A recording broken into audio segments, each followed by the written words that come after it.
Today is the first Friday Forum since our annual hiatus during the month of August. We're very pleased to resume these unique weekly City Club events that address important public issues facing our city, region, state, and country, and sometimes the planet. And as we start our new Friday Forum fall season, I want to thank two organizations without whose assistance City Club could not produce these excellent programs. Those two organizations are Portland Community Media and PDX Audio. These two organizations are responsible for capturing the video and audio recordings of our Friday Forums so that City Club can reach a wider audience through our radio and television audiences. So please join me in thanking both Portland Community Media back there and PDX Audio over here for their professionalism and job well done.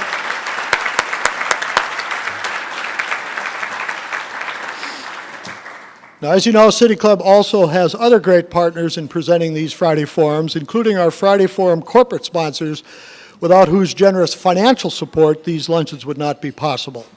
This quarter's Friday Forum corporate sponsors are the law firm of Stoll Reeves LLP, Neil Kelly Company, City Center Parking, and West Coast Bank. We thank them all for their support.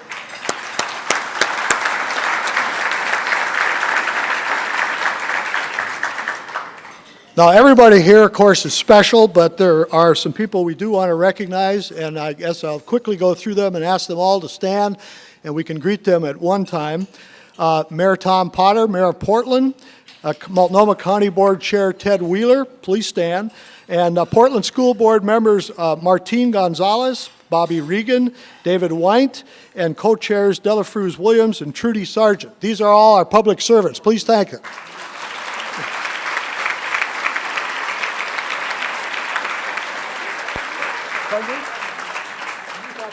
I'm sorry, Ruth Atkins is also here. I have the wrong list. Next week's Friday Forum will feature Charles Birnbaum, the founder and president of the Cultural Landscape Foundation in Washington, D.C. Mr. Birnbaum will address the significance of a revolution in public spaces that occurred right here in Portland in the 1960s by means of public plazas in our city designed by Lawrence Halpern and Associates.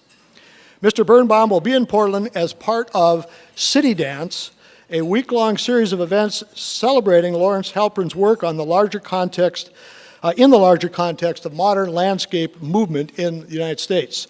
That's Charles Birnbaum next week right here at the Friday Forum.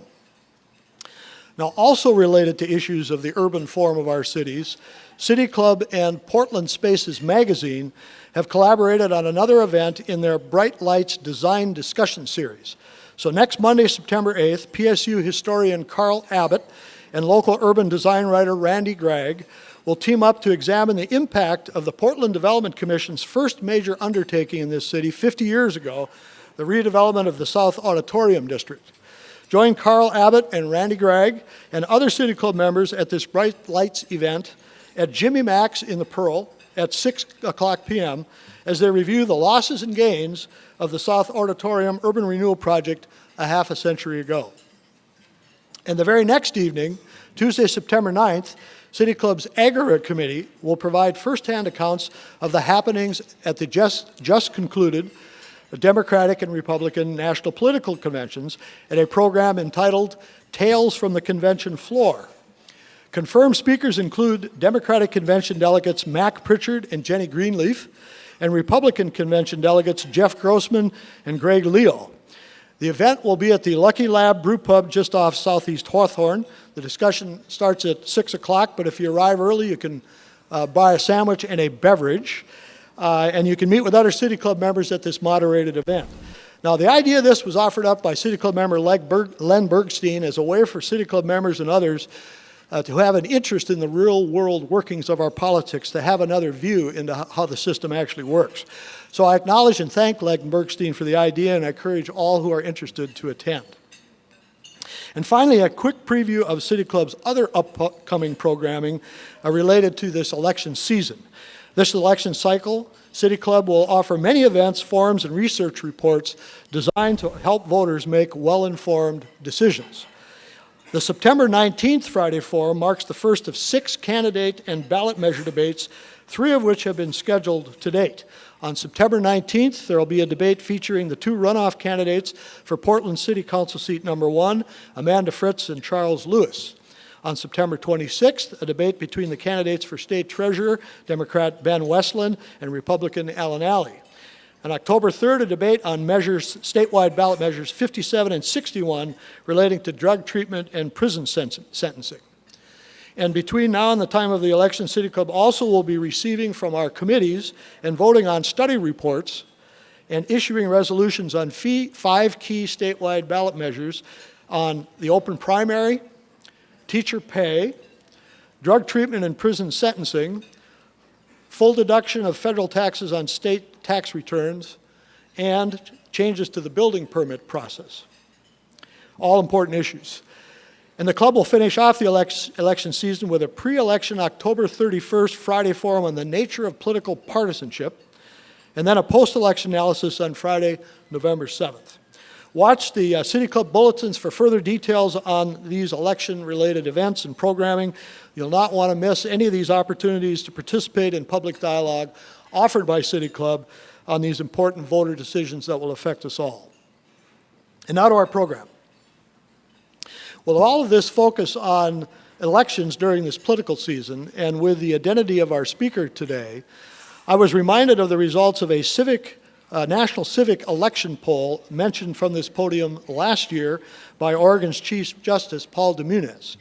As our Chief Justice explained, the American Bar Association commissioned a poll by the Harris Poll in July of 2005 that determined that only 55% of adult Americans could correctly name the 3 branches of government, the executive, legislative, and judicial branches. In fact, the poll found over 22% of adult Americans thought that the 3 branches of government in the United States are the Democrats, the Republicans, and independents. 22%. With this thought in mind, I wonder how significant it is for our democracy here in Portland that 4 out of 10 freshmen entering Portland Public Schools, that's 40%, will not graduate from high school on time, if at all. So here to discuss this troubling statistic perhaps, and certainly related concerns, and what to do about them, is the current superintendent of Portland Public Schools. She attended Lewis and Clark College and then Oberlin College, where she received a BA in Urban Studies. She then attended Harvard, where she received a master's in education, and then returned to Lewis and Clark for her administrative credential and is close to receiving her PhD at Lewis and Clark. She brought more than 30 years of experience in education to her current position, including a 25-year relationship with Portland Public Schools. From 1982 to 2005, she worked as executive director of Open Meadows School in Portland. Now, Open Meadows Schools is an accredited nonprofit education program for middle and high school students affiliated with Portland Public Schools.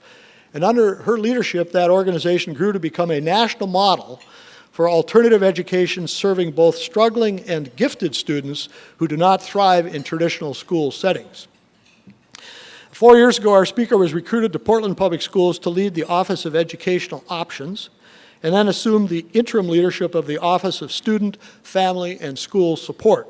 She was promoted to Chief of Staff of Portland Public Schools in 2006, and she became our superintendent last fall in October of 2007. Now, in addition to her longtime work on behalf of Portland students, our speaker herself is a product of local schools, and her bio says having attended elementary, junior high, and high school in the Portland area, but I thought that wasn't good enough for City Club members, so I got the real scoop. And I think it's kind of interesting where the current superintendent of Portland Public Schools actually went to school. So let me see if I get this right. She can correct me if I've got it wrong.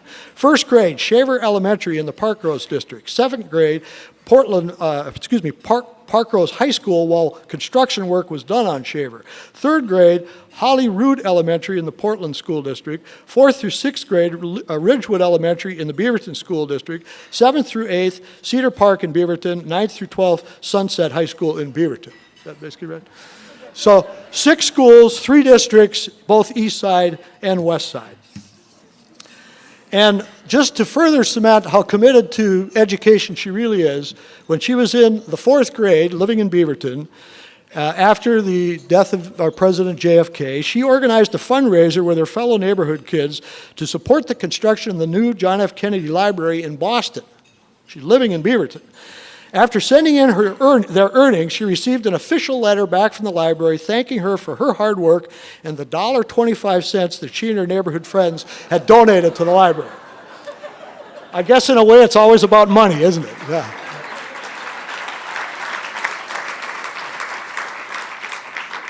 She's making her first major public address since assuming her current position here today at City Club, so please join me in welcoming Superintendent of Portland Public Schools, Carole Smith.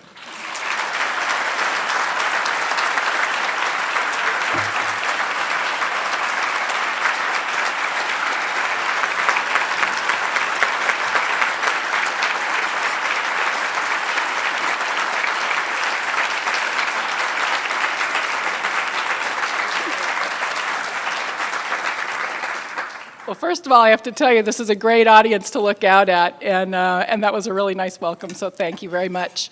I want to thank the City Club for welcoming me here today, and I'm pleased to welcome so many of the civic leaders that came to be part of this conversation here today, legislators, the mayor, our county chair, leaders from business and community organizations, superintendents actually, and school board members from some of our other districts that serve Portland, our Portland Public Schools students, and we have a number of them with us today, parents, school board, and staff members. So thank you all for being here today.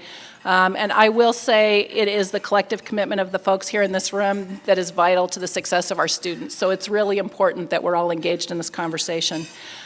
There's a particular group I want to call out today because we are going to be focusing on high schools for the city of Portland, and we have with us a number of the leaders of our high schools. So I'd really like to ask to stand our principals, our high school leaders, and our Office of High School staff from Portland Public Schools. Would you please stand and let us just thank you for the work that you do every day?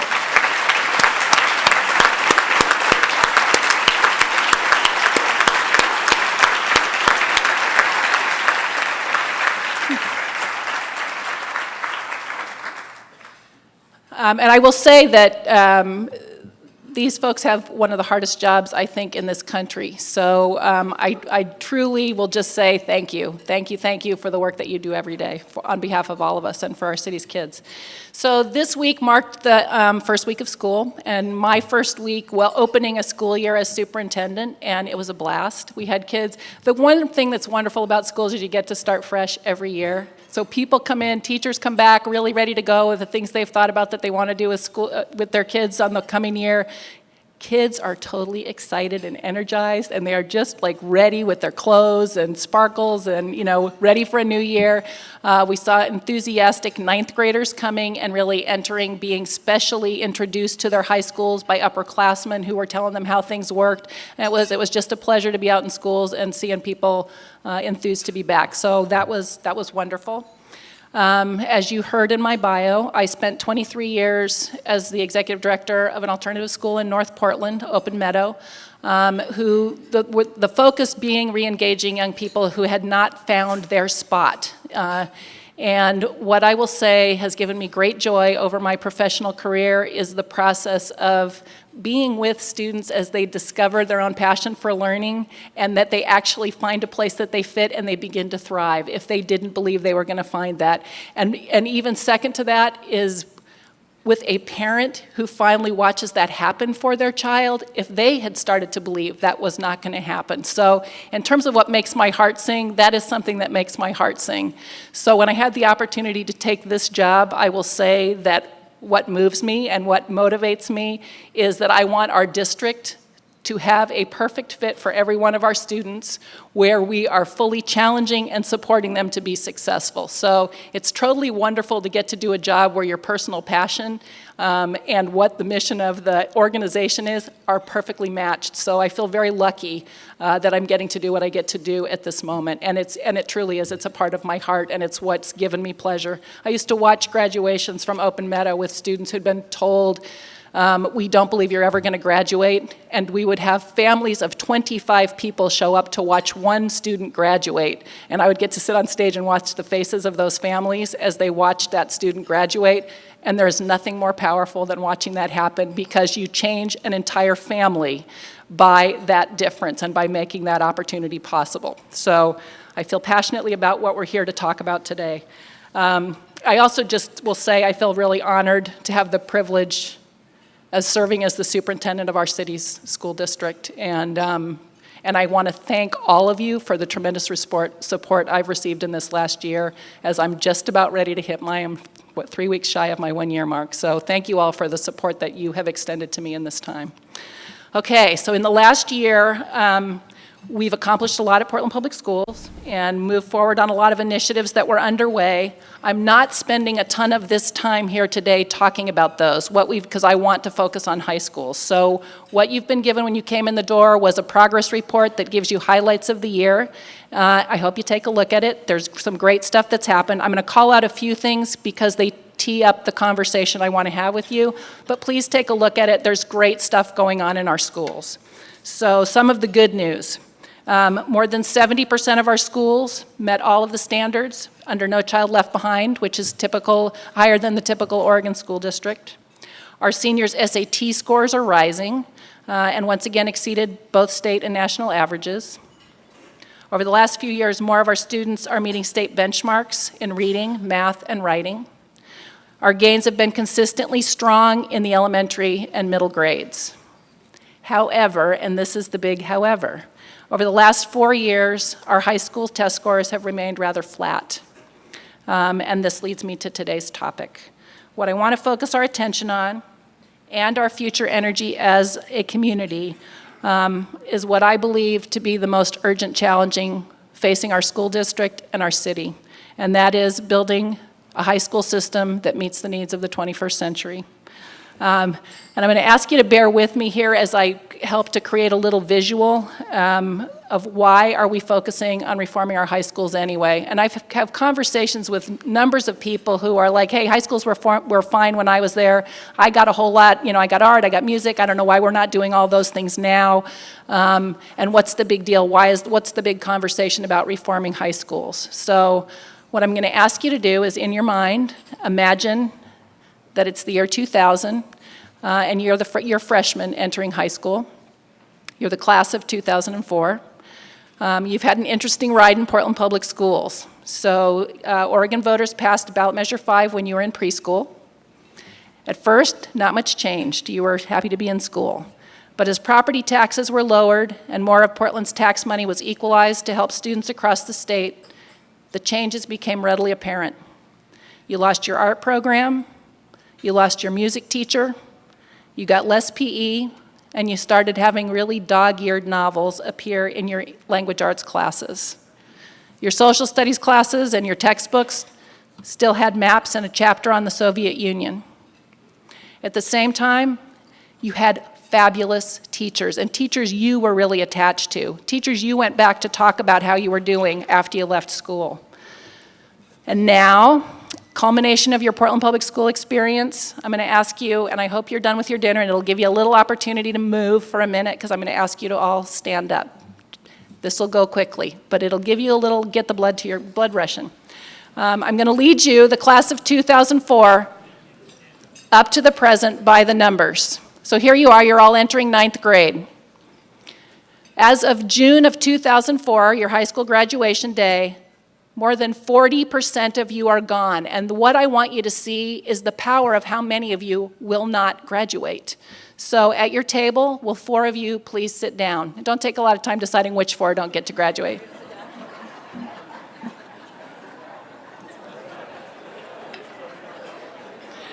Okay, so for those of you who just sat down, most of you dropped out. You're now working hard to make ends meet. You're in low-wage jobs with little opportunity for advancement. And that is those of you who were lucky enough to find those jobs because there are less of them to find. So congratulations to the 54% of you who received your diploma over the 4 years. Another 3% will complete your diploma in 5 years. However, Don't get too smug about that diploma. After you graduate from high school, less than 2/3 of you went on to community college or university. So I'm going to ask another 2 of you to please sit down.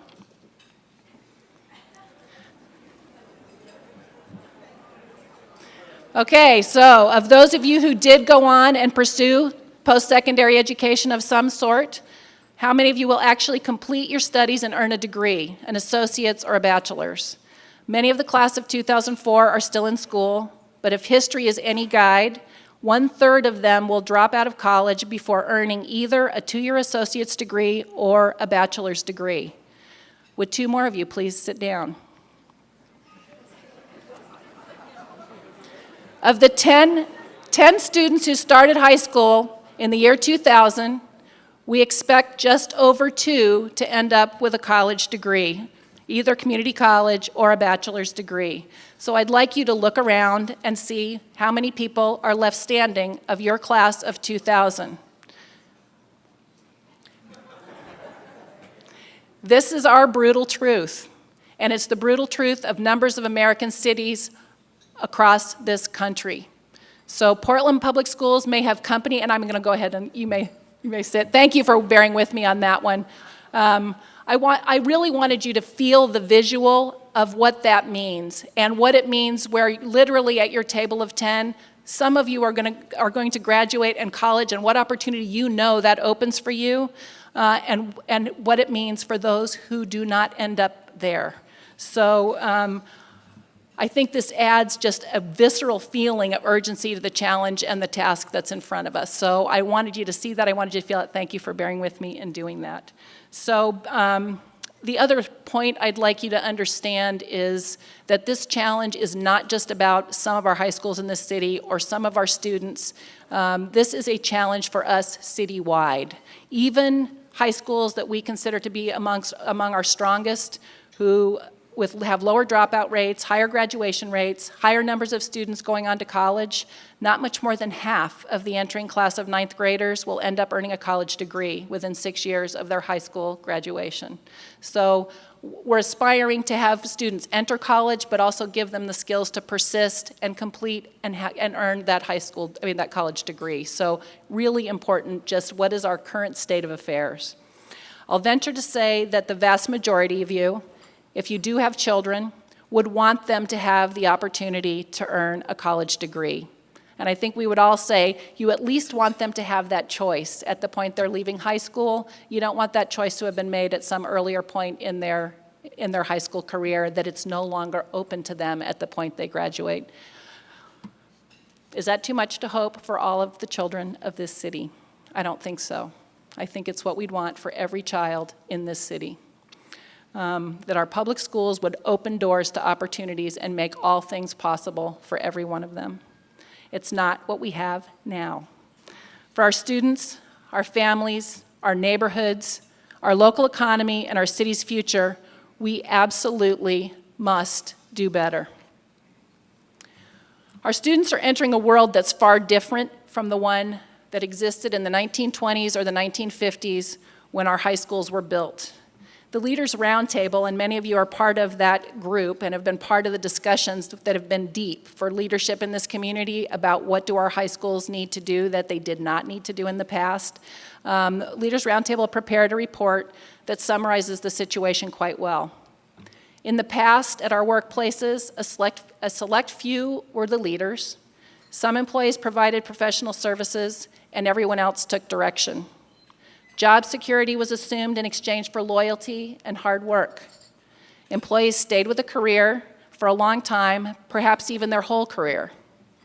Those times have changed.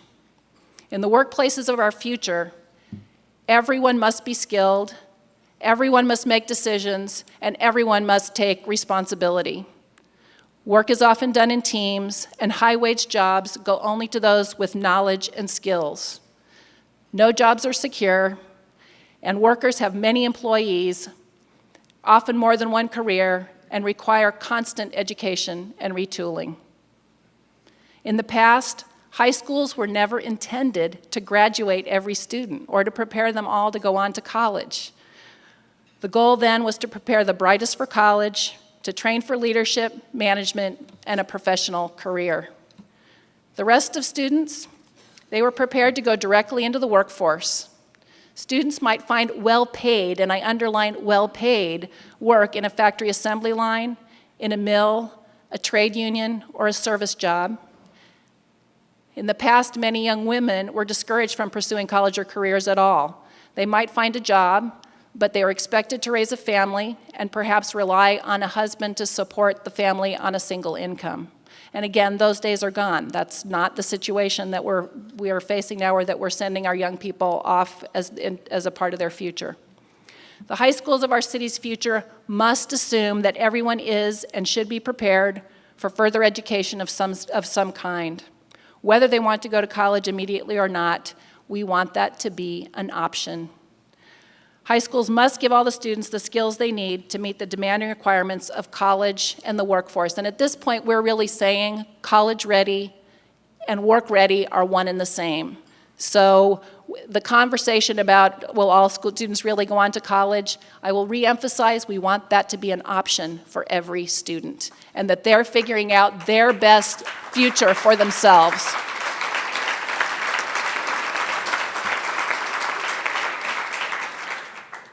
Together we can and must remake our high schools for this, the 21st century.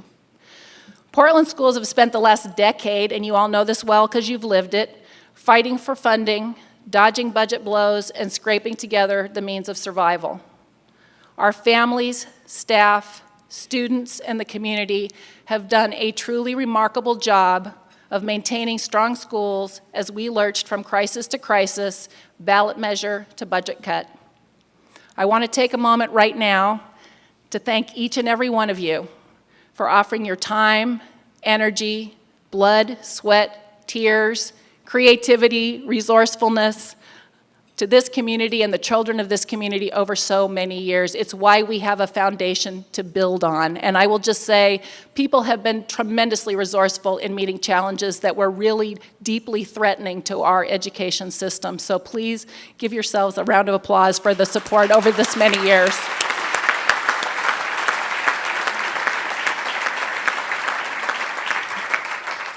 Thanks to the efforts of the community, we've now entered a period of, and I say relative, if still inadequate and fragile, budget stability. And I emphasize the relative budget stability because it truly is. It's the first year we're not having to go back and patch together a basic budget in order to just hold constant, but it's still fragile and it is still inadequate. So I just give you that context. What we have with the relative stability, however, is the opportunity to concentrate our full focus on our true mission, to make sure that every student in every zip code in this city is prepared to succeed.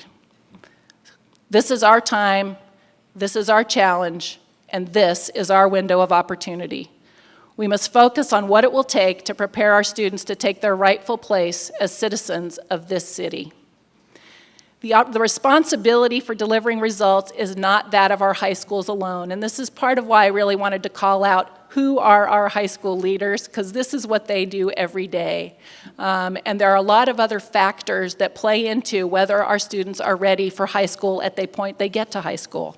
So what this is about is making sure that our students are ready for high school and that our high schools are ready for them. How are we making sure that our students are ready for high school? Nobody wins an Olympic medal without years and years of hard work and training, and you just saw this played out beautifully in our recent Olympics. Nobody runs for president without spending years building a record and leadership skills. That's what we thought, but vice president there. And nobody graduates with a diploma, primed for success, without spending many years of hard academic work and commitment.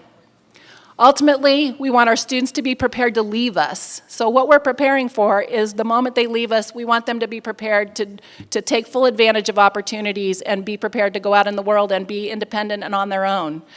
We want them to be able to take advantage of career and post-secondary opportunities fully. So from the time a student enters our school doors at the age of 4 or 5, we must make sure they're on the path to graduation and a strong future. What we're doing is identifying key milestones from pre-kindergarten through 12th grade that serve as critical checkpoints and strong indicators of whether a student is indeed being prepared to be successful at the next level. So at every point they're making a transition to what's next, have we fully prepared them to do what's next? These are places that we will prioritize additional academic support if students need it. And these are the places, and this is the part you're going to hear a lot about today, where we will strategically align community and business partnerships to work with us to give students the extra boost they need. And when I'm saying strategic, we're trying to pick some very key points along a continuum, with college ready and work ready and ability to go off independently into the world being what we're shooting for, and work backwards and make sure we've identified places all along the way that are key places that if you're not reaching that benchmark as a student, your odds of having doors close become significantly greater. And that's where we want to zoom in and provide support, and it's where we want to strategically target our partnerships so that, in fact, we can see the difference it makes when we're doing those kinds of, applying that kind of support and offering students that kind of support. So it's really a partnership and a budget prioritizing framework that we're constructing. For instance, are students ready to read by the time they enter first grade? As they leave third grade, are they reading fluently? And can they understand the information and ideas presented? Do they have the literacy skills that will form the foundation for the rest of their schooling? Are their math skills solid so they're on track to take and pass algebra in the 9th grade? By the end of 9th grade, have they passed their core classes? And have they earned the full complement of 9th grade credit to be on track for graduation? And why we're calling that one out, what we know from our own data, is students who have passed all of their core classes in 9th grade and have the full complement of 9th grade credit are 5 times more likely to graduate 4 years later. That's really powerful data, and it's data from our own Portland Public School students. It gives us a really specific place to move in and pay attention more closely and be able to respond to the specific needs of students. When students fall behind, doors of opportunity quietly swing closed, shutting off their options. As a community, we need to commit to keeping those doors open for our students every step of the way. So this summer, one of the supports that we've built in at a key milestone was taking place over at Rosa Park, and I got to visit Rosa Park.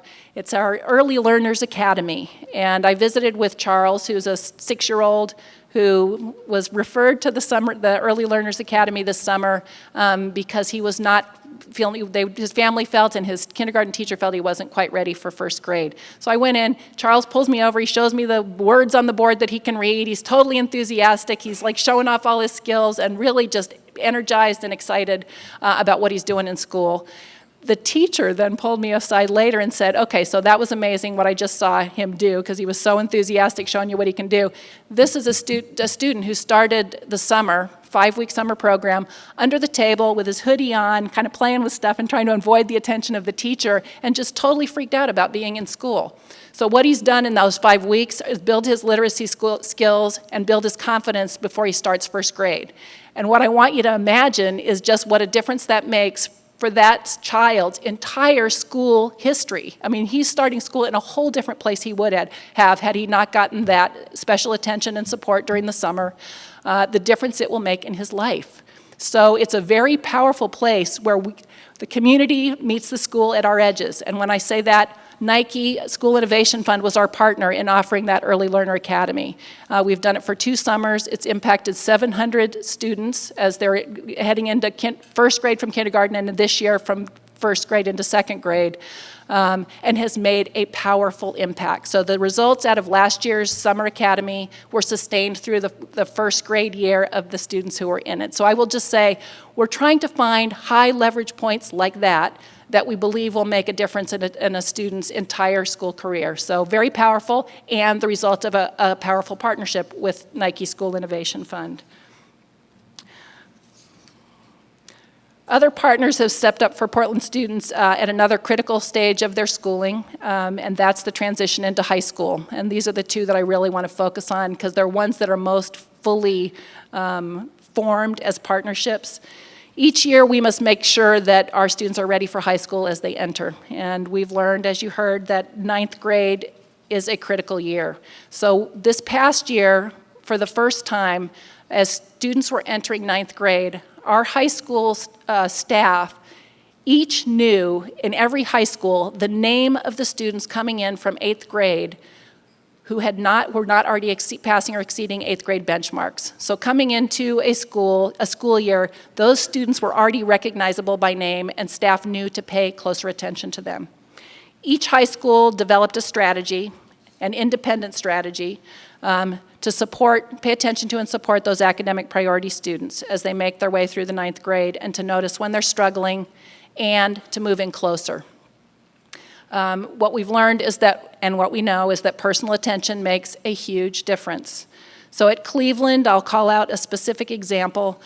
Their strategy was to pair each one of those academic priority students with an adult mentor on staff. So principals, administrators, counselors, teachers, all took a special responsibility for communicating with one of those ninth grade students. And out of an entering class of 440 students, 120 of them were academic priority students. So that gives you some sense of the magnitude of students who are entering high school, not on track and ready to really take on what's in front of them. So Paul Cook, principal at Cleveland, had one of those students, and he will tell the tale that the administrators get the tougher students. So the behavioral file on Eric, his student, was this fat. And Eric was an athlete and really motivated for school for his athletics, but quickly started drowning, being disruptive in class, not really on track in terms of what's going on in class, and started drowning quickly. So it was evident he was going to start failing classes within weeks of starting the school year. Paul ends up talking to his coaches, his teachers, his parents, figuring out what's going on in his life. Teachers are sending him email updates on what's going on in class. He's checking in with with Eric in the hallways, and pretty soon Eric's figuring out that somehow everybody's got his number and is talking about him. And but then he starts checking in with Paul instead of the other way around. And he starts giving Paul updates and saying, so here's what's happening for me, and then asking advice. The good news of this one is Eric finishes the year A's and B's, passes all his classes, and he just started this week as a sophomore returning. So huge, huge success for some personal attention. The bigger part of this story is that was happening across the entire school and actually across all of our high schools. So for Cleveland, the number of students who actually passed on track with their credit by the end of this last ninth grade year, 27% higher than it was the previous year. Huge.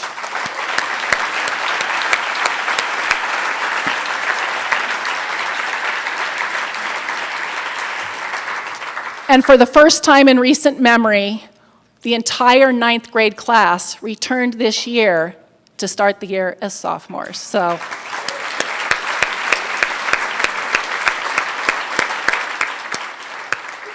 And this is the class we held a big first day for the ninth graders out in the field at Cleveland and did hot dogs for them and everything and had the upperclassmen doing the orientation and saying, here's how it works here at Cleveland. It was great. They've already selected, they're in the process of selecting mentors for this year's ninth graders and are really excited about the power of the strategy. So I'm very hopeful that we're going to be building on those strategies. So the other partner that is engaged with us at this critical juncture is Connected by 25. And Connected by 25 is a coalition of Portland Public Schools, led by the Schools Foundation, City of Portland, Multnomah County, Work Systems, Inc., and 50 other community-based organizations who work with young people that are focusing on this transition from 8th to 9th grade with their 9th grade counts initiative. And they did supportive activities this summer, mentoring, tutoring, summer activities that were engaging students in academic pursuits to prepare them to be ready for 9th grade. So it's another place that we've got a huge effort to focus on a strategic point in time with the hope of really having outcomes we can talk about and say we know this makes a difference. And that will also be serving all 5 districts that serve the city of Portland, so we're excited about that. So I'm saying this is about making sure our students are ready for high school, and it's also about making sure our high schools are ready for our students. How are we doing that? Another big piece of this conversation. So as we consider the redesign of our high school system, we're not talking about the performance of individual schools, about good schools, bad schools. We're talking about the system that we as adults have created to educate our children. And I believe it's about honoring our commitment to have a place, as I said before, and this is my heart commitment, a place that both fully challenges and supports every one of our students, and that we as the adults are committing to meet those students where they need to be met. So as we contemplate changes, every reform we're saying needs to be weighed against 4 guiding principles. First, will the change help all students achieve at the highest level? Second, will it bring greater equity in student achievement? In other words, will a student's race, ethnicity, or family income no longer predict their academic performance? Third, will the change mean more students have greater access to our diverse high school programming? And finally, is it sustainable and is it flexible? Can Portland Public Schools financially maintain the highest quality programs for future generations? And this one becomes critically important. We frequently have used grant funding or one-time money to do innovation that we then can't sustain. So we'll get something very wonderful going, and then there's not the mechanism to build it into ongoing support, and without taking from other programs, because we have a very limited set of resources on which we're operating our entire school system. So our sustainability factor is a huge piece of the equation as we're looking at what we develop here. So student achievement first, with equity, access, and sustainability. If those are our guiding principles, what's the current state of our high schools? The last decade of budget cuts have not been kind.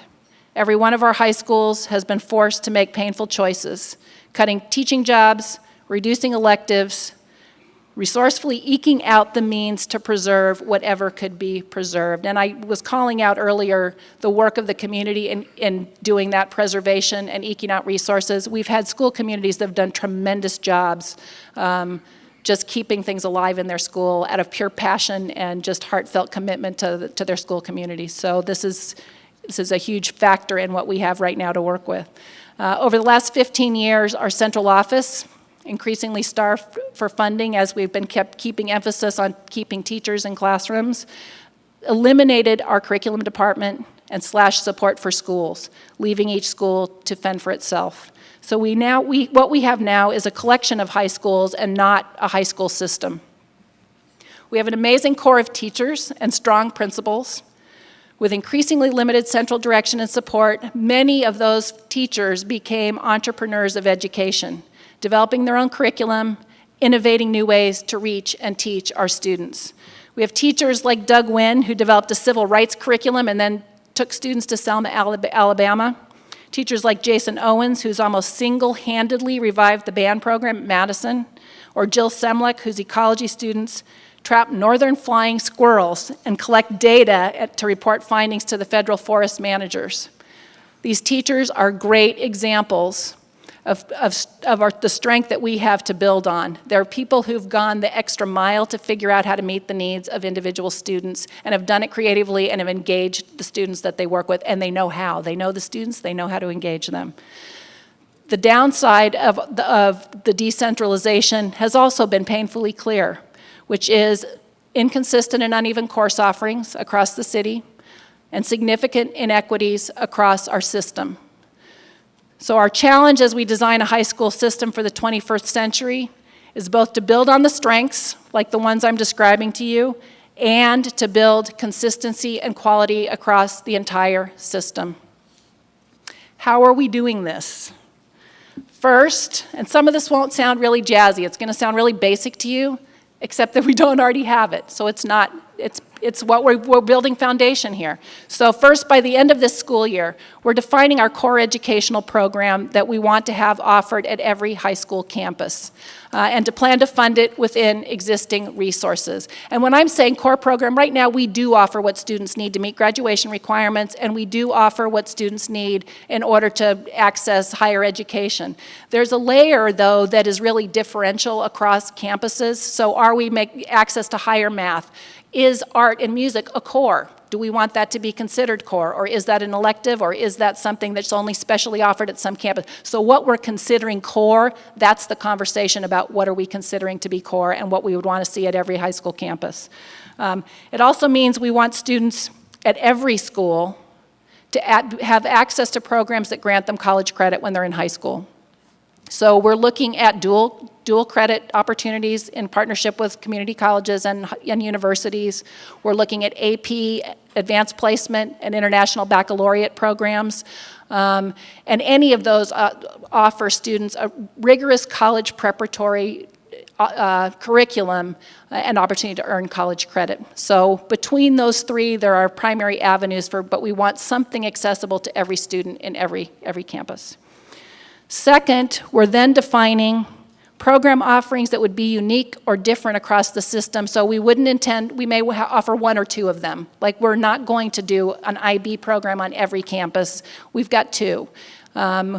There are programs where we will do one or two. Some of our career technical education offerings where it's more intensive and more expensive to offer, we may do one or two. There are exploratory career and technical education offerings. We want to be available close to students' homes and have it available at neighborhood schools. So we're figuring out which of those options are which. And for those, the issue then becomes, how do we create access for all students? And so that you end up with, you don't need to live in the zip code where this is offered in order to access it. So that becomes the challenge. For the things that are unique, how are we making them available to every student? And here I want to recognize another key partnership, and this is all about access. This past year, when Mayor Tom Potter was on his visit at Jefferson, one of the big conversations with students was about transportation as a barrier. And with the Multnomah Youth Commission, who really picked up the charge, so this was led by students, we've created a pilot project for Franklin and Jefferson high schools this fall to have full transportation, and this is with TriMet, the City of Portland, Multnomah Youth Commission, and the school district as partners. We hope that this is so successful that we then are able to extend it to all of our high school campuses. So, but really huge.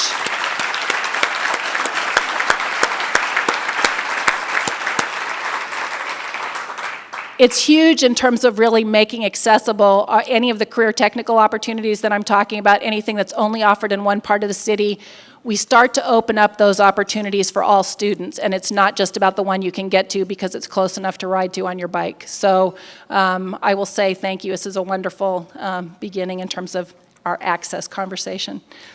Third, we're continuing to look for best fit strategies, and I spoke to this a little bit at the beginning. We want every student to find a place that is a best fit for them. So we're refining our portfolio, or the variety of school options that we have that are designed to meet the needs of different students. Portland is really unique and lucky, actually, that we have an amazing array of high school programs that have been developed over the last 30 years. Some are operated by the district, and some are operated in partnership with a host of community programs. These include comprehensive high schools, small schools, alternative schools, charter schools, and residential treatment programs that are operated with Portland Public School staff inside of nonprofit organizations that provide the residential and day treatment. So, and I'm going to tell you one more story here that I had a student call me yesterday, and this has really underscored for me the importance of best fit. I had a student who I had as a math student in 1984, so he's 42 right now, and he found in his papers a little note that I'd sent him inviting him to a math party that was really a tutoring session that he was just howling. He calls up and he goes, "Hey, this is really funny. I got this note from you that I still have inviting me to a math party." But what he's doing, he said, "I saw what you're doing now. I thought you'd want to know what I'm doing now. I am now a senior engineer at Nike doing automation design. I have 2 patents to my name, so the LeBron James shoes that are coming out next week, those are me. I was at Epson for 12 years, and I'm recognized in Japan. And he said, and you remember how I struggled with my math? He said, the thing I want you to know is that when I look back at what was impactful for me, and this guy, he was like one of those really smart kids, but could not sit still to save his life, and but intensely smart in terms of how he would dive in and wrestle with a problem until he could figure it out. He said the turning point for me was my year at Open Meadow, because I all of a sudden realized you guys recognized what was special about how I think.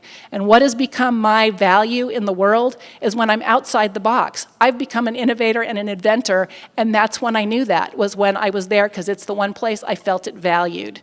So was that great for me to get that phone call? Yeah, it was lovely.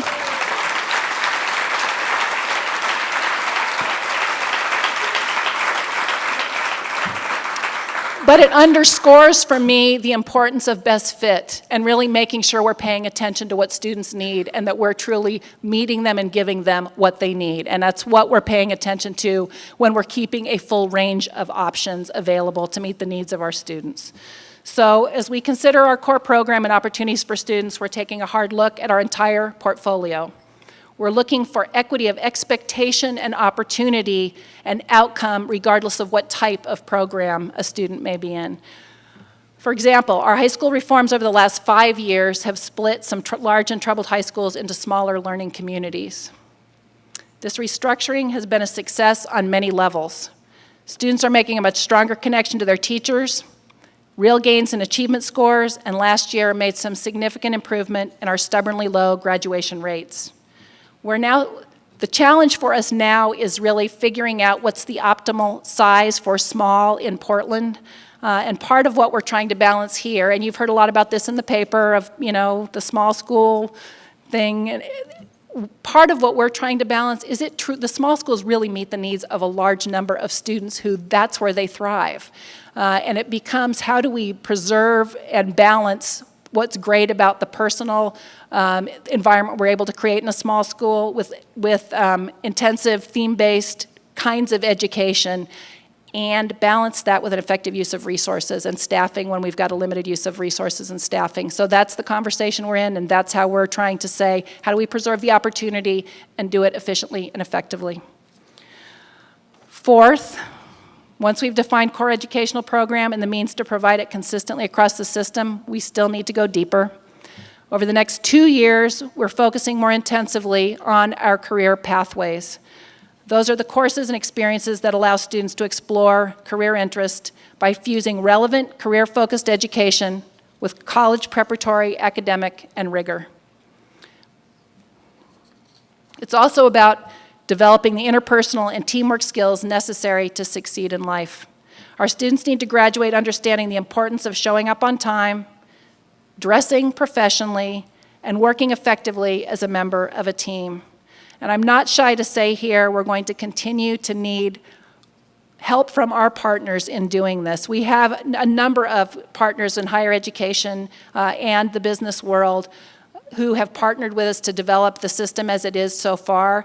And we are struggling as a district to really have the capacity to be a good partner. So I will say this is on our side, part of what we're working on. Our business partners have been incredible coming to the table to help us think about how we do this in a deep and meaningful way for our students, as have our higher education partners in figuring out how we offer dual credit and how they support us in any number of ways. So this is a good and important frontier that I think will end up looking really differently several years from now than it looks today. So I'm excited about this one. Partnerships we have currently, an example would be the Portland Workforce Alliance and the Carpenters Union, and 14 general contractors who took students from 8 high schools this summer to participate in a summer construction camp. These students spent 8 weeks learning about the construction industry, working with journeyman carpenters, and earning $3,200 for their efforts over the summer. So an important experience, though, in helping students sort out, what am I looking for, what do I want, how am I using my high school experience. We're continuing to build job shadows, internships, real-world problem solving, and community service, and you can count on us to continue looking to you for support in this area. Fifth, underpinning it all, is the work that we as a district will continue to do to strengthen what we call the instructional core. We're building on a newly adopted set of standards that are for every student, kindergarten through 12th grade, a rigorous curriculum that includes materials purchased through local option funding, so thank you again. That was something made possible by the people in this room. Thank you.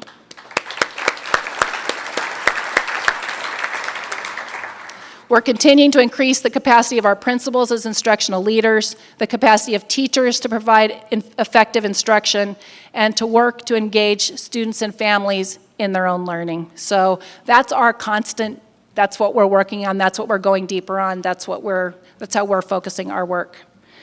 Finally, what I want to talk about is our high school buildings.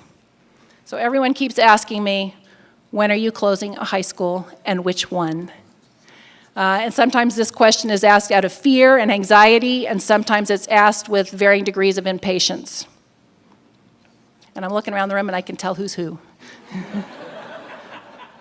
So I'm well aware that Portland Public Schools has not closed a high school for 24 years, even as our high school enrollment has dropped by 2,000 students in the last 12 years. But I'm not proposing that we close any high school campus. Why not? There are at least 3 reasons. First, if we're successful in winning support from our community for a capital levy, and this we will be doing at some point. We know we are doing that. That's the timing on that. That will be the to be unfolded. But we will be doing, coming to the community for a capital levy to repair, renovate, and rebuild our schools. We're going to need the space. You heard about swing space that I was in 2nd grade when they were rebuilding Shaver, and I was over at Park Rose High School.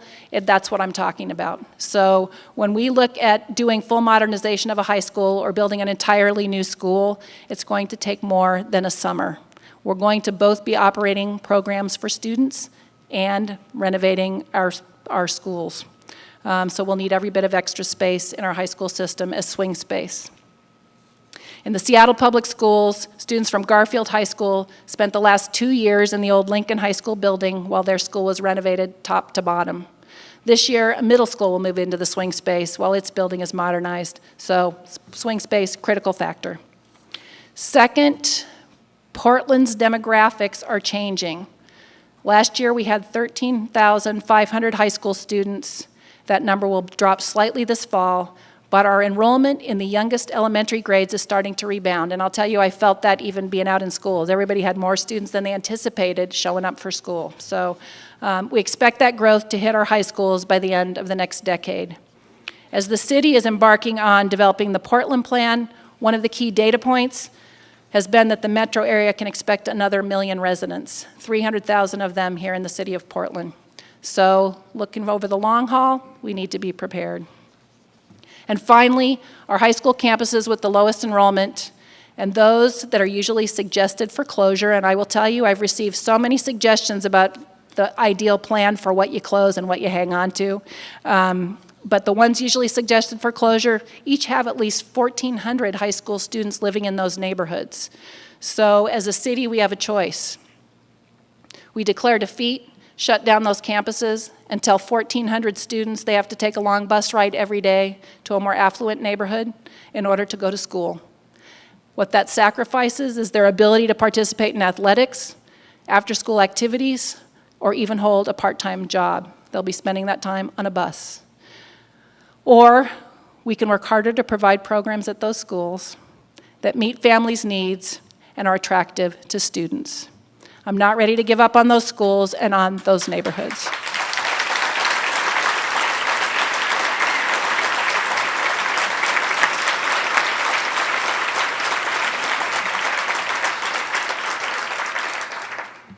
I've seen no evidence yet that we will be able to effectively improve student achievement or graduation rates by shutting down a building.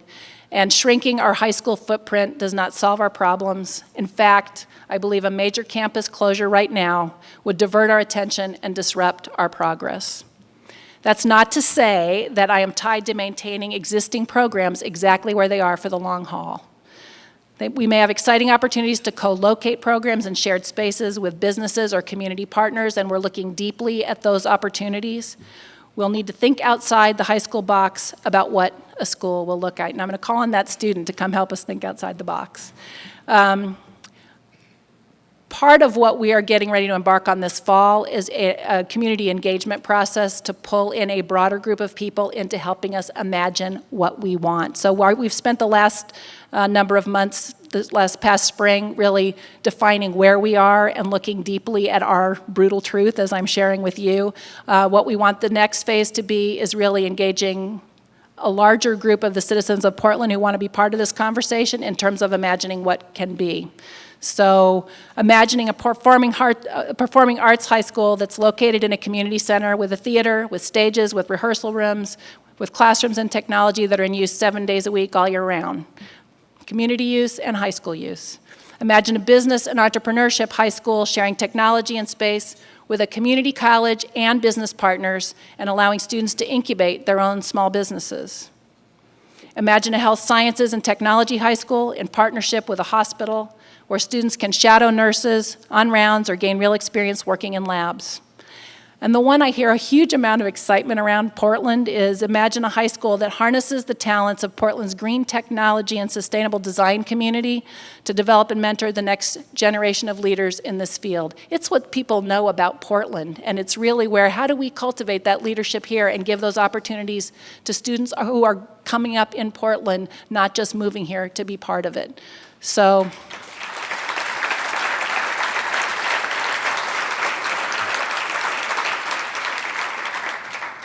these are not just dreams, they're examples of creative high school models that are succeeding in other American cities.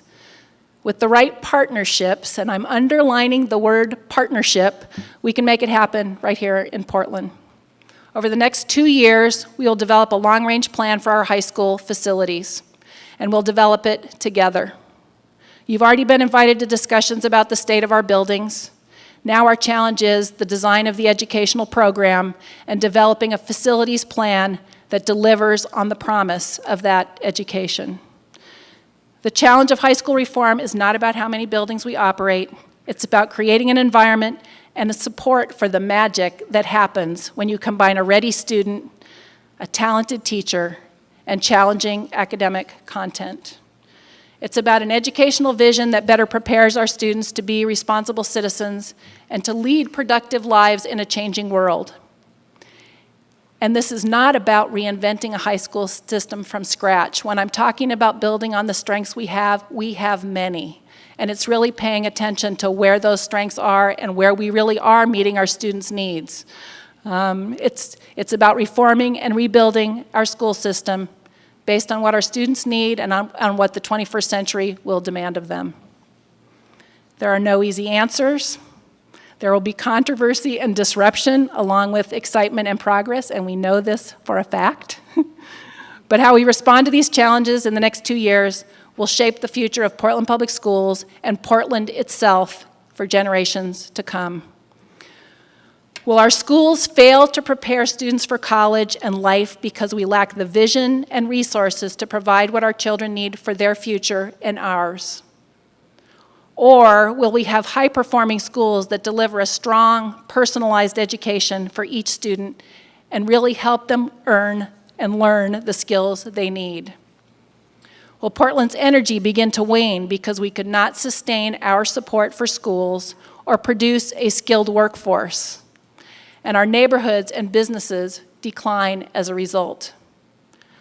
Or will Portland continue to attract new residents, grow new businesses, and maintain an unbeatable quality of life because it supports good schools and vibrant, thriving neighborhoods?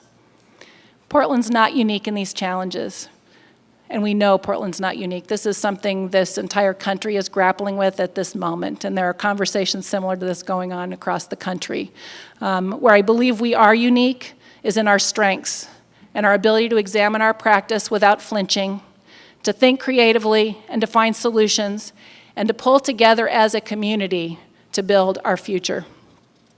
When I think of high school reform, I know we can learn from the experience of other urban school districts.